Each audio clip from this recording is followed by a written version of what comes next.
दमोह लोकसभा के कांग्रेस प्रत्याशी तरवर सिंह का नामांकन फॉर्म जमा कराने मंगलवार को कांग्रेस कमेटी के अध्यक्ष जीतू पटवारी दमोह पहुंची, जहां नामांकन जमा करने के पहले एक मैरिज गार्डन में जनसभा को प्रदेश अध्यक्ष जीतू पटवारी ने संबोधित किया और वहीं मंच पर खड़े लोकसभा से कांग्रेस के प्रत्याशी तरवर सिंह लोधी जनसभा के दौरान मंच पर फूट कर रो पड़े। उन्हें रोता देखा पूर्व विधायक अजय टंडन ने गले से लगाया और फिर मध्य प्रदेश कांग्रेस कमेटी के अध्यक्ष जीतू पटवारी ने भी गले लगाकर संतावना दी। इसके बाद उन्होंने कलेक्ट्रेट कार्यालय पहुंचकर तरवर सिंह का नामांकन फॉर्म जमा करवाया। दरअसल मंगलवार को कांग्रेस प्रत्याशी तरवर सिंह का नामांकन दाखिल किया जाना था, जिसके लिए मध्य प्रदेश कांग्रेस कमेटी के अध्यक्ष जीतू पटवारी, पूर्व मंत्री मुकेश नायक और कई वरिष्ठ नेता दमोह पहुंचे थे। नामांकन दाखिल करने से पहले जनसभा का आयोजन किया गया, जहां जीतू पटवारी ने भाजपा पर निशाना साधा और भाजपा को धोखा बताया। साथ ही दमोह के पूर्व सांसद के कार्यकाल के बारे में भी कई सवाल किए। जीतू पटवारी ने कहा कि इस देश में बीजेपी और धोखा एक दूसरे के पर्याय हैं। एक तरफ सेवादार और अच्छे मन का ईमानदार चुनाव मैदान में है और दूसरी तरफ बिकाऊ और लोभी जिसने अपना परिचय बेईमानी का दिया है। ये चुनाव ईमानदार और बेईमानी के बीच है। दमोह की जनता से मेरा आग्रह है कि मैंने 5 साल किए हैं। पहला, आपके बच्चों को रोजगार क्यों नहीं और बीजेपी के बच्चों को रोजगार क्यों? जिले से पलायन क्यों हो रहा है? रेलवे की व्यवस्थाएं क्यों दुरुस्त नहीं है? फाइनल कर लिया, पढ़ा लिखा है, बाबा अपने पेट काट कर उसको पढ़ा लिखाया, उसके पास नौकरी नहीं है। 30 लाख पक्की नौकरी पहले साल कांग्रेस पार्टी देगी। 8,500 रुपया उसी ग्रेजुएट बच्चे को जिसने 3 साल कॉलेज के पूरे किए, उसको कांग्रेस पार्टी वचन के साथ देगी, घर में बैठे देगी, सिर्फ डिग्री लेके आना। कांग्रेस ने निर्णय लिया, जिन बहनों को 3,000 की बात बीजेपी ने की थी, हमारी सरकार आएगी तो 8,500 रुपया। भाभी, ओ माता जी, आप इधर मेरे तरफ देखो, आपको कह रहा हूं, हाथ ऊंचा करो। ये 8,500 रुपया पर महीने, हर जात की, किसी भी वर्ग की गरीब बहन कांग्रेस का पंजा जीता तो आपके खाते में 8,500 रुपया तरवर लोधी को सांसद बनाने को मिलेंगे।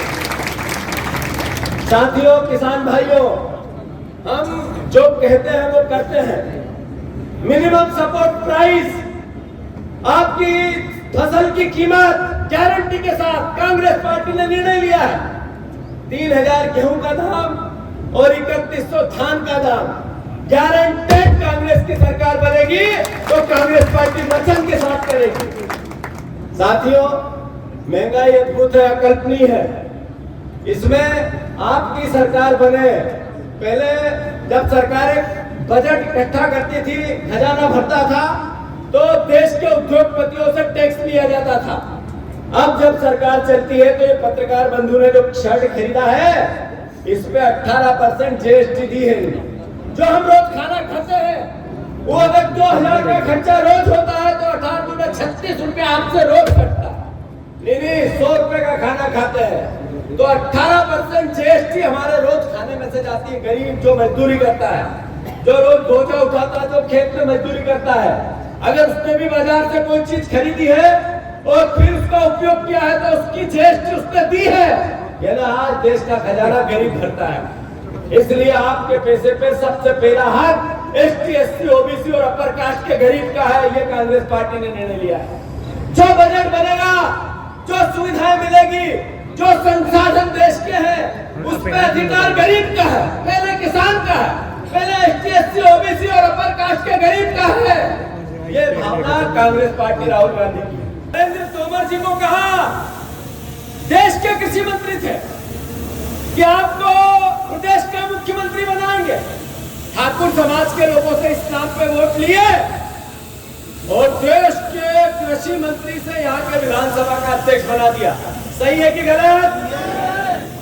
फिर शिवराज जी तो किरार समाज को कह रहे थे मैं मुख्यमंत्री बनूंगा। ऐसे अलग अलग 4-5 मुख्यमंत्री बना दिए। फिर हमने सवाल किया कि आपने मुख्यमंत्री इनको बनाया, तो हमें जवाब आया ये तो हमारा पॉलिटिकल मैनेजमेंट था, राजनीतिक चातुर्य था।